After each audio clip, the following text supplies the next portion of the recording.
अस्सलाम वालेकुम वीवर्स, उम्मीद है आप बिल्कुल खैर खैरियत से होंगे। अल्लाह के फजल करम से हम भी बिल्कुल ठीक ठाक हैं। आज एक न्यू रेसिपी लेकर आपकी खिदमत में हाजिर हो गए हैं। उम्मीद करते हैं कि ये करेला की रेसिपी इंशाल्लाह आपको बहुत ज़्यादा पसंद आने वाली है। करेले की कटिंग स्टार्ट करते हैं जी। इस तरह करके आपने करेले को कट लगा लेने हैं। ये 3 कट हम लगाएंगे तो इसके 6 पीसेज हो जाएंगे। ये इस तरह से अगर हम कटिंग करेंगे तो इसके अंदर जो बीज हैं उनको साफ़ करना एक तो बहुत ज़्यादा आसान हो जाएगा, और दूसरा जब हम इसे बेसन में बनाएंगे तो इंशाल्लाह ये अंदर तक ज़बरदस्त क्रिस्पी हो जाएगा। इस तरीके को फॉलो करते हुए आपने रेसिपी को ट्राई ज़रूर करना है, इंशाल्लाह बहुत मज़े की बनेगी। तो हम यहाँ पे इसके सारे बीज साफ़ कर लेते हैं।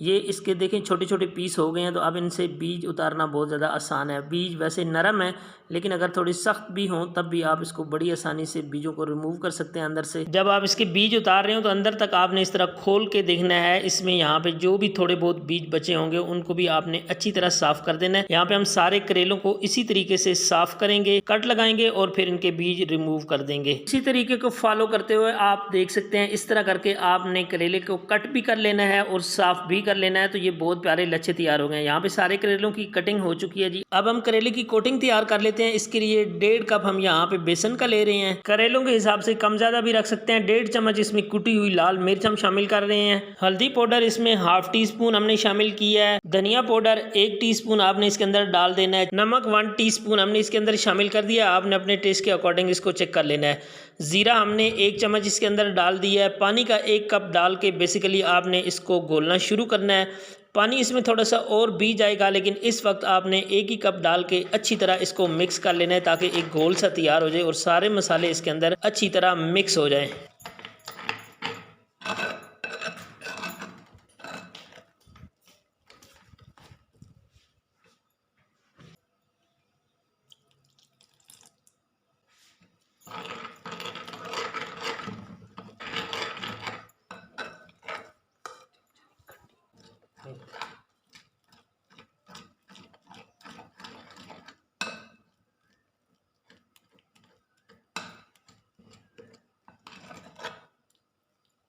3 से 4 मिनट के अंदर हमने कोशिश की है कि इसके अंदर गुठली ख़त्म हो जाए, लेकिन इसमें अभी भी थोड़ी बहुत गुठली है। इसको ख़त्म करने के लिए हम 20 मिनट का रेस्ट देंगे इसको। तो अगले काम की तरफ चलेंगे। ये यहाँ पे हमने करेलों का कड़वापन ख़त्म करना है। उसके लिए आपने इसके ऊपर ढेर सारा नमक छिड़काव कर देना है। अगर टेबल स्पून के हिसाब से देखें तो 4-5 टेबल स्पून आपने इसके ऊपर डाल देने हैं, और 2 लेमन आपने इसके अंदर निचोड़ देने हैं, या 2 टेबल स्पून आपने इसके अंदर लेमन का जूस शामिल कर देना है। और उसके बाद आपने पानी शामिल कर देना है। पानी ढेर सारा शामिल कीजिएगा जिसमें सारे करेले अच्छी तरह डूब जाएं।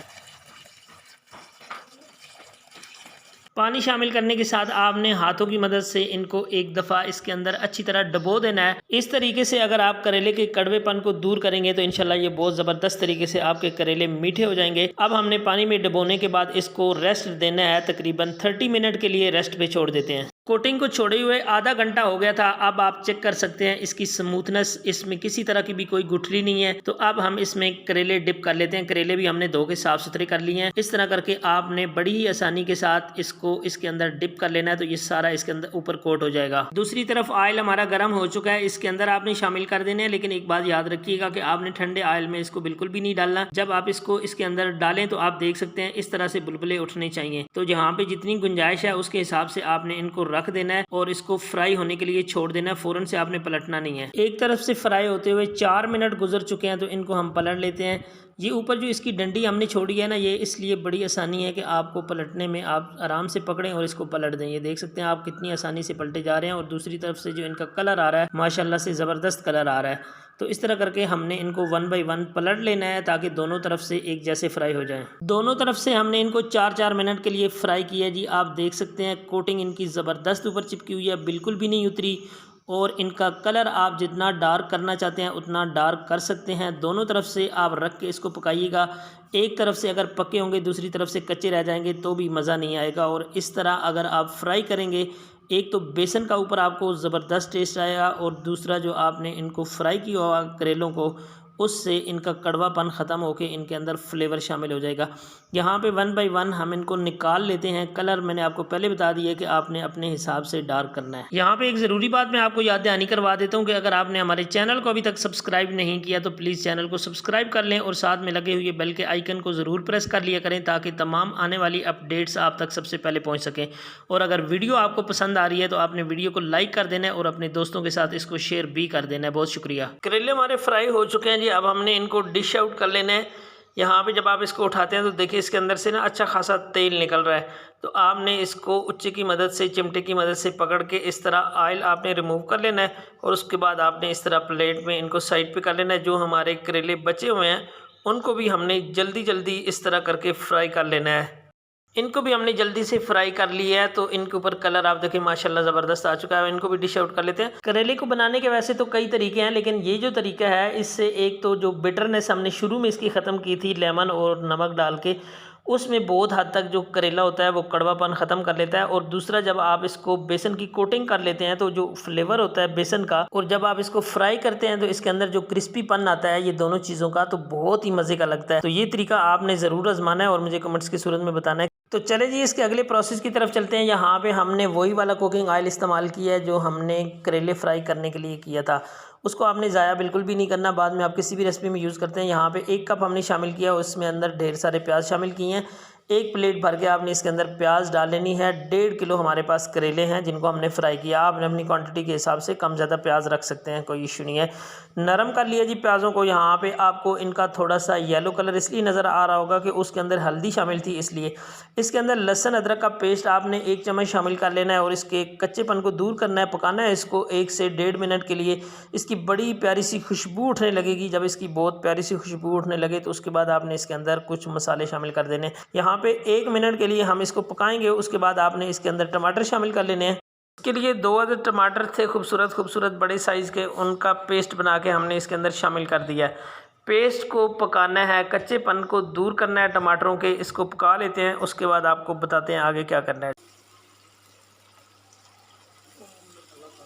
टमाटरों को 4 से 5 मिनट के लिए हमने पका लिया जी। आप देख सकते हैं कि ऑयल सेपरेट होना शुरू हो गया। तो अब हम इसमें मसाले शामिल करेंगे।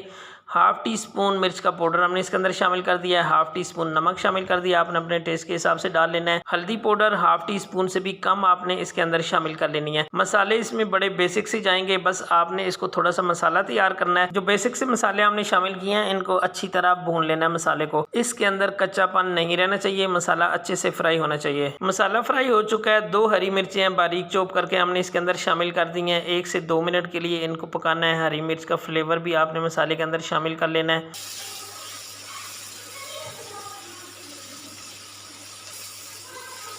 हरी मिर्चों को मसाले के साथ 2 मिनट के लिए हमने भून लिया। अब मसाला बिल्कुल फुल रेडी है जी। जो करेले फ्राई करके आपने रखे हुए हैं वो इसके अंदर इस टाइम पे शामिल कर देने हैं। हमने यहाँ पे आधे शामिल किए हैं। उसके बाद आपने एक दफ़ा इनको अच्छे से हिलाना है ताकि इनको मसाला भी लग जाए।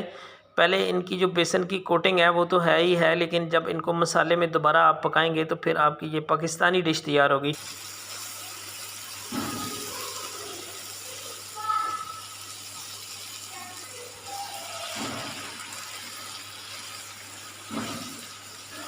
यहाँ पे आधे करेलों को हमने मसाले के अंदर पकाना है। आधे करेले हमने इसी तरह रखे हुए हैं। उनके ऊपर माशाल्लाह से जो बेसन की कोटिंग है और जो हमने उनको फ्राई किया वो वैसे ही इतने क्रिस्पी हो चुके हैं कि आप उनको बड़ी आसानी के साथ चपाती के साथ, रोटी के साथ खा सकते हैं।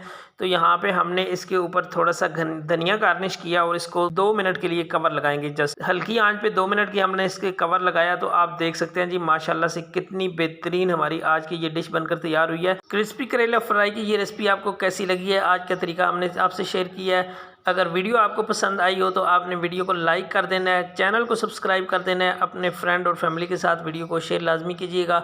मुझे दीजिए इजाज़त, अपना बहुत ज़्यादा ख्याल रखिएगा। अल्लाह नेगेबान।